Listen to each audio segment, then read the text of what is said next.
Hello friends, welcome to Gyanshree education tutorial. Here I am Shweta Arora. आज मैं आपके लिए लेकर आई हुई हूँ सुपर 15 क्वेश्चंस ऑफ हिंदी, जो कि एचटेट में, सीटेट में, यूपी टेट में, रीट में हर एक के अंदर आते हैं। एचटेट में 15 मार्क्स के आते हैं और बाकी सब्जेक्ट्स के अंदर 30 मार्क्स के आते हैं। तो काफी मिलते जुलते क्वेश्चंस लेकर आई हुई हूँ। होप है आपको पसंद आएंगे और इसमें से काफी हद तक आपके कंसेप्ट भी क्लियर होंगे और आप पेपर के अंदर इसको अटेम्प्ट भी कर पाएंगे। तो ज्यादा देर ना लगाते हुए हम स्टार्ट करते हैं हमारा फर्स्ट क्वेश्चन।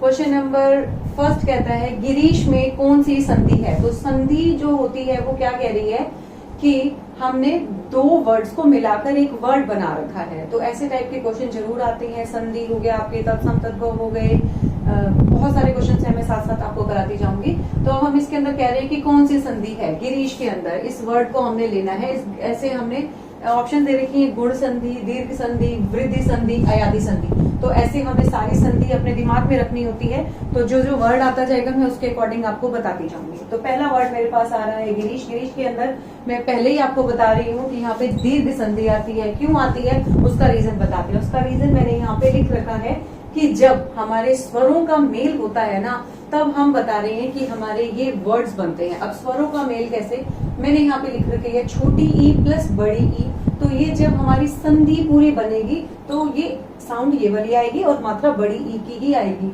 ऐसे ही अ और आ, तो आपका बनेगा आ। ऊ, छोटा ऊ दे रखा है, प्लस बड़ा ऊ, तो आपका बड़ा ऊ बनेगा।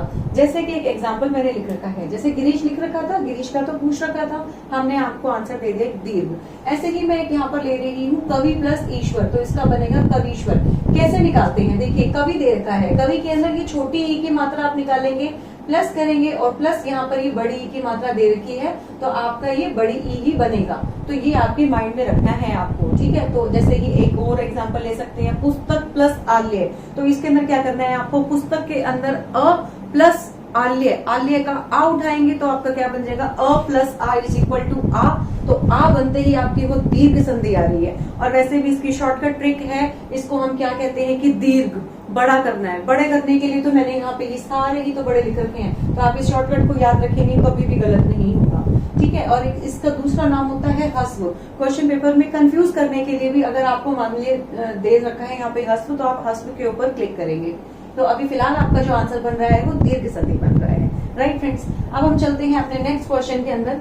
इनमें से कौन सी भाववाचक संज्ञा है? अब भाववाचक संज्ञा क्या होती है? संज्ञा के देखिए 3 भेद होते हैं आपके, व्यक्तिवाचक होता है, जातिवाचक होता है और भाववाचक होता है फ्रेंड्स, ठीक है। तो अब इन्होंने क्वेश्चन दे रखा है ऐसे। जब हम छोटे थे तो क्वेश्चंस के अंदर सिर्फ ये आता था कि संज्ञा क्या होती है और उसके भेद क्या होते हैं। आज क्या होता है, छोटे बच्चे को ये कराना शुरू कर देते हैं हम कि इसको छांटो, भाव क्या है। भाव मतलब अपनी फीलिंग, हमारी फीलिंग या फिर किसी की अवस्था को जो बोध कर रहा है किसी पदार्थ की। तो मैंने यहाँ पे ना इसकी डेफिनेशन लिख दी है, आप इसकी डेफिनेशन में चलेंगे जो याद करने की है। जो शब्द किसी चीज या पदार्थ की अवस्था, दशा मीन्स कोई स्थिति हो सकती है, या भाव का बोध कराते हैं, उसको हम भाववाचक संज्ञा कहते हैं। जैसे कि कुछ इसके अंदर दे रखे हैं, बुढ़ापा, मिठास, थकावट, मानवता, रोना, हंसना, बहुत सारे होते हैं, वो हम अपने माइंड में रखेंगे, एक बार गो थ्रू हो जाएंगे संज्ञा से। तो अब इसके अंदर ऑप्शंस आ रही हैं। श्याम, श्याम कोई भाव तो नहीं प्रकट कर रहा ना, हम श्याम जी के आगे अपने भाव प्रकट करते हैं, हंस के, रो कर, तो ये आंसर नहीं आएगा। बी, पानी, पानी क्या है, पानी कोई भी अवस्था शो नहीं कर रहा है। सी ऑप्शन में चलेंगे बचपन, बचपन क्या है, बचपन एक अवस्था ही तो है, एक अवस्था ही तो आती है कि हम बचपन हुए, बचपन के बाद जवानी आई, जवानी के बाद बुढ़ापा आया, तो ये हमारा क्या बता रही है, एक अवस्था, ये हमारी अवस्था। और डी ऑप्शन में आ रहा है नदी, नदी भी नहीं आएगा। तो सी ऑप्शन मेरा करेक्ट है, भाववाचक ऐसे आपको छांटना होता है, ठीक है। अब इसके बाद हम चलते हैं अपने नेक्स्ट क्वेश्चन में। क्वेश्चन नंबर 3 कहता है मेरा, निम्नलिखित में से तत्सम शब्द का चयन कीजिए। देखिए एक ये बहुत इंपॉर्टेंट क्वेश्चन आता है, आपका एक टॉपिक होता है तत्सम और तद्भव। तत्सम जो शब्द होते हैं उसका मतलब ये होता है कि जो शब्द हमने एज इट इज मीन्स जो के त्यों संस्कृत से उठा के अपनी हिंदी के अंदर डाल दिए हैं, एज इट इज, कोई भी चेंजेस नहीं हुए हैं, ठीक है। अब मैं यहाँ पर चल रही हूँ, देखिए तत् का मतलब होता है उसके और सम का मतलब होता है समान। आप इस चीज को भी याद रख लेंगे ना, आपका आंसर बिल्कुल करेक्ट मिलेगा। ठीक है, और इसके अंदर ना कुछ एक 58 वर्ड्स होते हैं जो कि आपको लर्न करने हैं। मैं एक लिस्ट भी प्रोवाइड कर दूंगी आप लोगों को, ताकि आपको बहुत इजीली ये लर्न हो जाए। और ये सब प्रैक्टिस के ऊपर होता है। इसके प्रैक्टिस सेट उठाना, हमारे जो हम डालते जाएंगे वो प्रैक्टिस सेट उठाओ और आंसर को क्लिक करो। ए आता है वर्षा। मैं पहले ही आपको बता रही हूँ वर्षा, वर्षा क्या है, एज इट इज वर्ड आया हुआ है। अब अगर हम बोले, अब आज के डेट में हम ये तो नहीं कहते ना वर्षा आ रही है, ये संस्कृत का वर्ड है। हम बोलते हैं, इंग्लिश बोलते हैं रेनी, और हम कहीं कि अगर हम इंग्लिश भी नहीं बोल रहे हैं तो हम क्या बोलते हैं, बाहर बारिश आ रही है। तो बारिश क्या है, आपका तद्भव, जो कि चेंज हो चुका है वर्ड, लेकिन जो वर्षा है वो एज इट इज हमारी तत्सम से आ रही है। ठीक है, बी ऑप्शन में मैंने लिख रखा है आंसू। आंसू का तत्सम शब्द अश्रु होता है। अगर और कुछ नहीं, आप लोग जैसे महाभारत सीरियल है या जो पुराने माइथोलॉजिकल सीरियल्स आते हैं उसके अंदर देखेंगे ना, तो प्रॉपर संस्कृत यूज कर रखी है। सी ऑप्शन में दे रखा है हाथी, हाथी को बोला जाता था हस्ती। डी ऑप्शन में दे रखा है बारात, बारात को बोला जाता था वर यात्रा। लेकिन आज के टाइम पे हम नहीं बोलते ना ऐसा, तो हमारे पास जो करेक्ट आंसर आ रहा है वो आ रहा है वर्षा। Clear friends. अब इसके बाद मैं नेक्स्ट में चलती हूँ। मैंने यहाँ पे पहले लिख रखा है, बहुत इंपॉर्टेंट क्वेश्चन है। ऐसा क्वेश्चन मान के चलिए कि आता ही आता है पेपर के अंदर। ये थोड़ा सा डिफरेंट है as compare to other questions जो मैंने इसके अंदर ले रखे हैं। ठीक है, अब मेरा क्वेश्चन क्या है, हिंदी किस भाषा परिवार की भाषा है। अब देखो, इसके पीछे कोई रूल नहीं है। मैंने तो अभी तक तो सारे रूल्स बताए थे। ठीक है, अब मैं कह रही हूँ कोई रूल नहीं है। मैं ये कहती हूँ यूरोपीय भाषा परिवार, अंग्रेजी प्राचीन जो टाइप की होती थी, जो पहले टाइप की होती थी, पंजाबी, जर्मन, हिंदी, इन सब को समूह के अंदर डाला गया है। तब हमने बोला कि हिंदी किस भाषा का परिवार है। इसको याद रख लो और कुछ नहीं, सिर्फ यूरोपीय याद कर लो कि यूरोप की लैंग्वेज है। ठीक है, तो सिर्फ यहीं पर बोली जाती है। तो द्रविड़ नहीं हो सकता, चीनी, तिब्बती नहीं हो सकता, यूरोपीय, भारोपीय। देखते ही समझ में आ गया, आंसर पे क्लिक कर दो, आंसर हमारा करेक्ट हो गया। ठीक है, आगे जाने की भी जरूरत नहीं है। वैसे ऑप्शन दे रखी है आपको कॉन्स्ट्रिक्ट, तो हमने इसमें नहीं जाना है। क्लियर। अब इसके बाद क्वेश्चन नंबर 5 में चलते हैं। देखिए ऐसे टाइप के ना एक या दो क्वेश्चन बने मिलते हैं पेपर के अंदर। जैसे ये दे रखा है समय की दृष्टि से अनुकूल। ठीक है, तो फ्रेंड्स इसके ऑप्शंस में चलते हैं। पहले आता है अनुकूल। अनुकूल नहीं हो सकता है, ठीक है, क्योंकि यहाँ पे ये दे रखा है और समय का तो इसके अंदर कुछ भी नहीं मेंशन कर रखा। सेकंड ऑप्शन में चलेंगे समय अनुकूल। मेरा करेक्ट आंसर है समय अनुकूल। मैंने यहाँ पर जो लिख रखा है ना फ्रेंड्स, इसके ऊपर जरा फोकस जरूर करना कि कैसे लिख रखा है, क्योंकि हिंदी सारी ही सारी आपकी इस हिसाब से ही चलेगी कि कहीं पर भी मिस्टेक ना हो। मतलब ऐसे टाइप के तो क्वेश्चंस भी आएंगे कि आप छांटो कि कौन सा करेक्ट वर्ड है। ठीक है, सी ऑप्शन में आता है प्रतिकूल। प्रतिकूल का मतलब क्या होता है कि कुछ अपोजिट में जाना, तो अपोजिट में तो जाना ही नहीं। अनुकूल मतलब जो परिस्थितियां हैं जो बिल्कुल सेट चल रही है, पॉजिटिव वे में चल रही हैं, उसको हम अनुकूल कहते हैं। डी ऑप्शन में आ रहा है समानुकूल। बोल के देखेंगे समानुकूल, तो वो गलत ही हो रहा है, तो ये ऑप्शन में मेरी रॉन्ग हो जाएगी। मेरी बी ऑप्शन करेक्ट है। इसके बाद मैं चलती हूँ नेक्स्ट क्वेश्चन में, जिसकी गर्दन सुंदर है। मीन्स ऐसे भी बहुत सारे क्वेश्चन अभी मैंने बोला आएंगे, तो इसको याद कर लो, सुग्रीव। ठीक है, याद करने वाली बात है। सुदर्शन नहीं होता, सी ऑप्शन में दे रखा सुगर्दन नहीं होता। बहुत सारे स्टूडेंट सुगर्दन के ऊपर क्लिक कर देंगे, पर वो नहीं करना है। आंसर आपका आएगा सुग्रीव, याद कर लेना।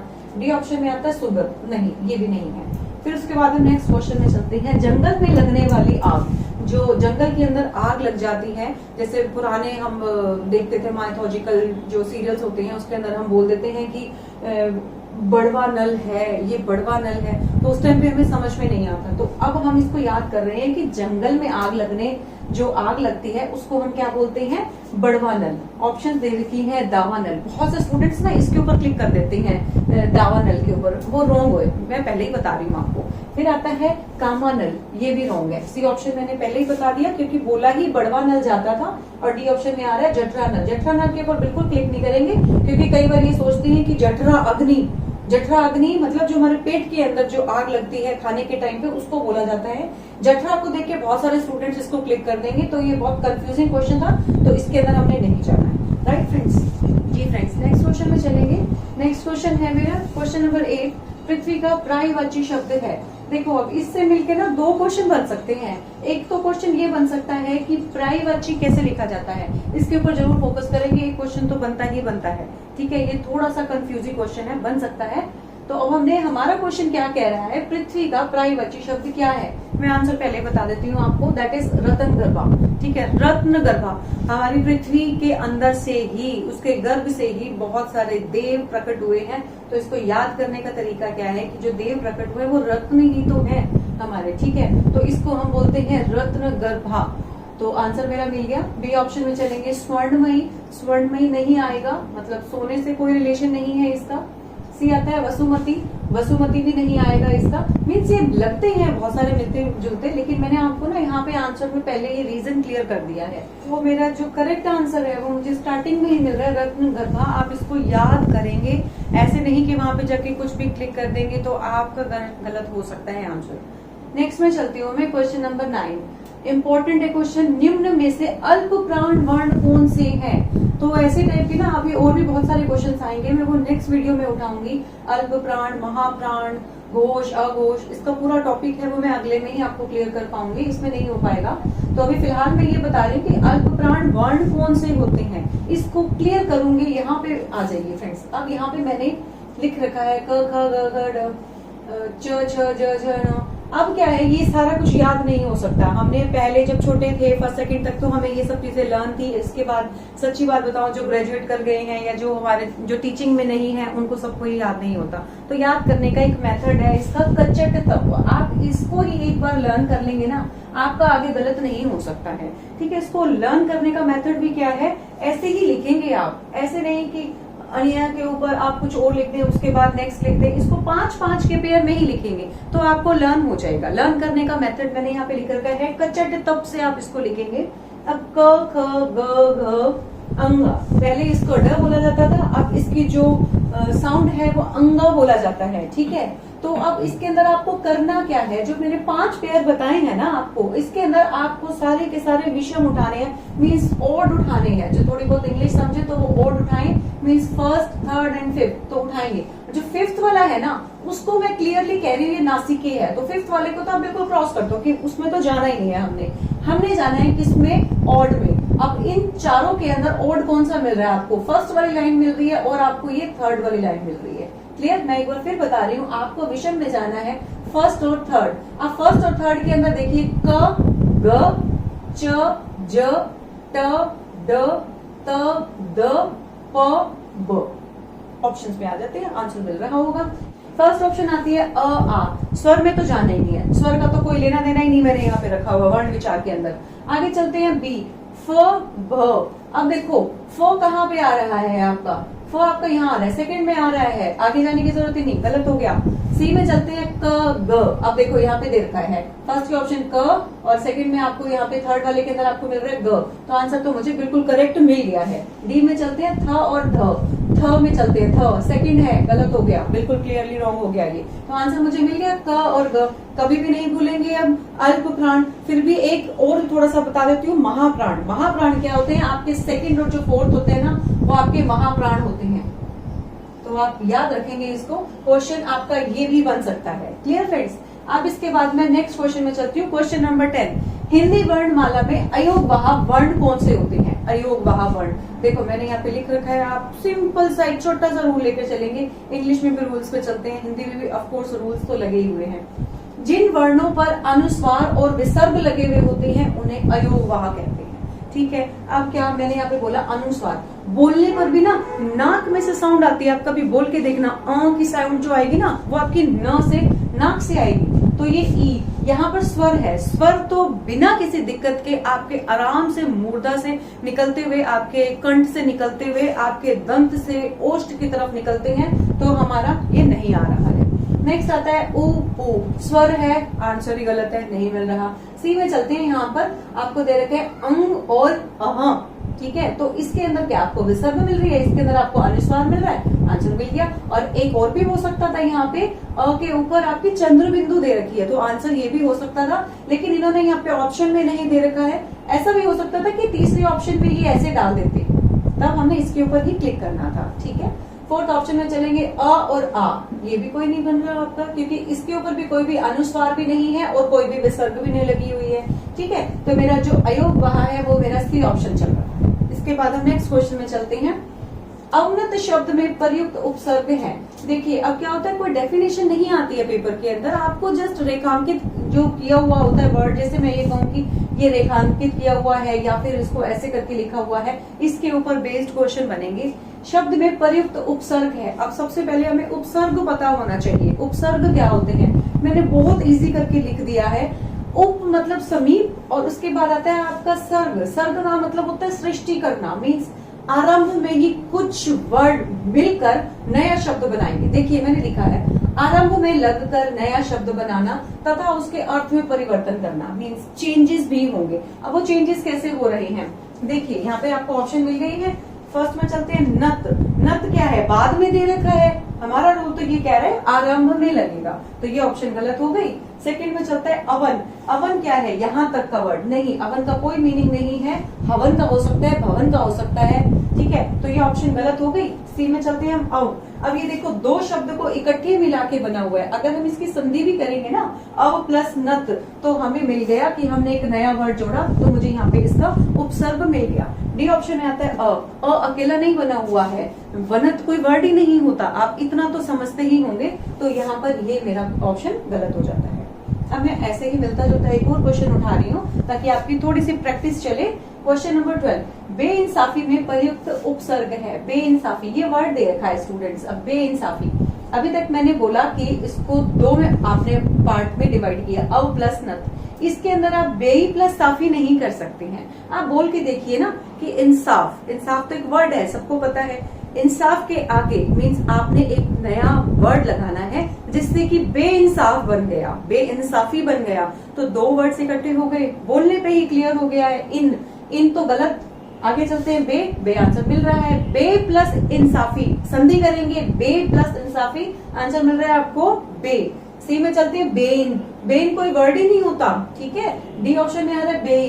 बेई भी कोई वर्ड नहीं होता, तो मुझे कौन सा आंसर मिल रहा है, मेरा उपसर्ग कौन सा लगा हुआ है, बी। Correct friends. अब इसके बाद नेक्स्ट क्वेश्चन में चलते हैं। क्वेश्चन नंबर 13, किस शब्द में आवा प्रत्यय नहीं है। अब देखो उपसर्ग प्रत्यय एक एक दो क्वेश्चन तो मान के चलो पेपर के अंदर आए भी हुए हैं। अब इसका भी क्या है, मैंने यहाँ पे लिख रखा है, प्रत्यय अविकारी शब्दांश होते हैं जो शब्दों के बाद में जोड़े जाते हैं। उपसर्ग पहले जोड़े जाते हैं, प्रत्यय बाद में जोड़े जाते हैं। इसकी भी संधि भी शेयर करके दिखाती हूँ आपको, प्रति प्लस अय, ठीक है। तो अब हमने यहाँ पे क्या कर रखा है, अविकारी शब्द होते हैं। आवा के ऊपर बात चल रही है, आवा प्रत्यय नहीं है, नया शब्द भी बनना चाहिए, राइट, ठीक है। अब इसके बाद आता है ऑप्शन के अंदर दिखावा। दिखावा तो वर्ड है ही, बना ही हुआ है, हमने कुछ नहीं बनाया, रॉन्ग हो जाएगा। भुलावा, भुलावा भी वर्ड बना हुआ है, हमने नहीं बनाया। लावा, लावा क्या है, अब आपका ये प्रत्यय नहीं है, ठीक है। डी ऑप्शन में चलेंगे। चढ़ावा, चढ़ावा भी आपका ऑप्शन नहीं आएगा करेक्ट, कि चढ़ावा तो वर्ड बना ही हुआ है, ठीक है फ्रेंड्स। तो फ्रेंड्स हम वीडियो के आखिरी पड़ाव पर आ गए हैं। क्वेश्चन नंबर 14 पे चलते हैं, ध्यान से सुनना। ऐसे टाइप की लोकोक्तियां भी एक आधी पेपर के अंदर आती है, एक आधा मुहावरा आपको जरूर मिल जाएगा। जाके पांव न फटे बिवाई, सो क्या जाने पीर पराई का अर्थ क्या है। देखने से ही समझ में आ रहा है, बिल्कुल क्लियर हो रहा है कि जिसके ऊपर बीतती है वही जानता है। ऑफ कोर्स ऐसा ही होता है ना। अब यहाँ पे लिख रखा है जाके पांव न फटे बिवाई, सो क्या जाने पीर पराई, मतलब दूसरों की पीड़ा को कोई कैसे जान सकता है जब तक उसके ऊपर खुद के ऊपर नहीं बीतती है। जब उसके ऊपर खुद बीतेगी तो ऑप्शन मेरे को बिल्कुल क्लियरली मिल रही है, जिसके ऊपर बीतती है वही जानता है। बी ऑप्शन में दे रखा है दूसरों के कष्ट को अनुभव करना, नहीं, अनुभव करना तो नहीं आएगा यहाँ पे, क्योंकि यहाँ पे लिख रखा है क्या जाने पीर पराई, अनुभव नहीं कर रहे हैं हम यहाँ पे। सी ऑप्शन में आता है कठोर होना, नहीं हो सकता। डी ऑप्शन में आता है दयालु होना, दयालु भी नहीं हो रहे हैं हम तो ये बता रहे हैं जिसके ऊपर बीतती है वही जानता है, उसी को ही पता चलता है। लास्ट क्वेश्चन है मेरा, इनमें से कौन सा शब्द अशुद्ध है। ऐसे 2 या 3 क्वेश्चन आपको जरूर मिलते हैं, तो अपनी हिंदी ऐसे टाइप की सुधारने के लिए ना आप लोग ये वर्ड्स कॉन्टिन्यूसली अपने हैंड से लिखने की प्रैक्टिस किया करें, क्योंकि जब हम रनिंग हैंड में लिखते हैं ना हमें पता चल जाता है कि कौन सा वर्ड हम सही लिख रहे हैं। फिलहाल तो मैंने बहुत इजी सा ले रखा है, और भी बहुत टिपिकल क्वेश्चंस भी आते हैं, टिपिकल भी आते हैं। तो ए के अंदर आ रहा है कलश, कलश ठीक लिखा हुआ है। बी आ रहा है कल्याण, कल्याण के अंदर ल छोटा ही आता है, तो ये भी मेरा ठीक है। तो अशुद्ध आ रहा है पुण्य, तो ये लिखा हुआ है पुण्य, तो आंसर जो आएगा ना वो अगर हम लिखें तो ऐसे आएगा आपका आंसर, ठीक है। तो इसमें से पूछा था कौन सा अशुद्ध है, अशुद्ध तो मेरा यही आ गया ना, और डी ऑप्शन में दे रखा है रसायन। अब यहाँ पे हम कंफ्यूज हो जाते हैं, कई लोग बोलते हैं रासायन, कई लोग बोलते हैं रसायन। तो रसायन करेक्ट है, रासायन आपका रॉन्ग वर्ड है, ठीक है फ्रेंड्स। तो ये मैं कुछ क्वेश्चंस लेकर आई थी, आप लोग इसकी प्रैक्टिस करेंगे, जल्दी ही आपका नेक्स्ट पार्ट भी आएगा। तो hope for the best, and जो आपको वीडियो अच्छा लगे तो आप इसको लाइक करें, शेयर करें एंड सब्सक्राइब करें एंड कमेंट जरूर करें। Okay, thank you friends.